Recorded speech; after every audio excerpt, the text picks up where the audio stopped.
Alors il traînait dans la bibliothèque familiale et il m'a un peu tapé à l'œil avec sa couverture rouge. Il y avait un drapeau sur la couverture et juste un petit préambule en guise de résumé.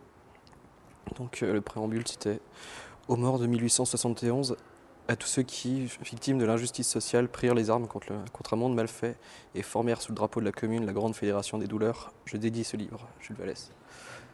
Ça m'a un peu interpellé et j'ai décidé de le lire.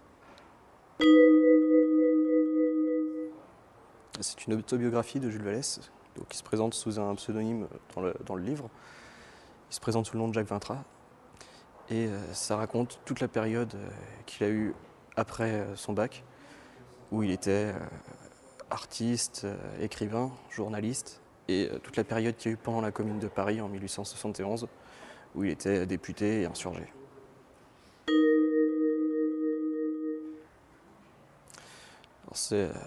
De base, je suis assez intéressé par la période de 1870-1871 parce qu'on n'en parle pas tellement en France. Et c'est un point de vue très personnel de l'auteur qui raconte vraiment sa vie. Ça donne énormément de détails très particuliers et très personnels au niveau du déroulement de la Commune de Paris.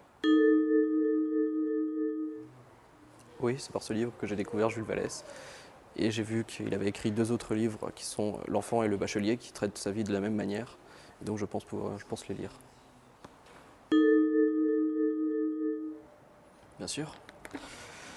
Président de l'agonie de la commune, comment vas-tu sonner le glas de sa mort?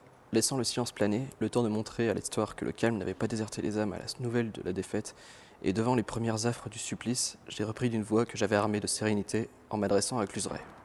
Accusé, vous avez la parole pour vous défendre. Il me semble que c'est bien de finir sur un mot de justice, de paraître oublier tout le danger pour ne pas retarder un verdict, d'où dépendent l'honneur et l'existence d'un homme.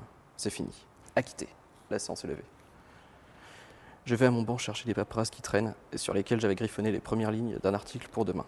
Demain, je m'imagine que nous n'avons plus que quelques heures devant nous pour embrasser ceux que nous aimons, bâcler notre testament si c'est la peine, et nous préparer à faire bonne figure devant le peloton d'exécution. Corrompu que je suis, je voudrais dîner royalement avant de partir. Il m'est permis de me gargariser la gorge et le cœur avec un peu de vin vieux, avant qu'on me lave la tête ou qu'on me rince les entrailles avec du plomb. La commune ne sera pas perdue pour si peu, et j'aurais vu la veine de finir comme un viveur, après avoir vécu comme un meurt à la fin.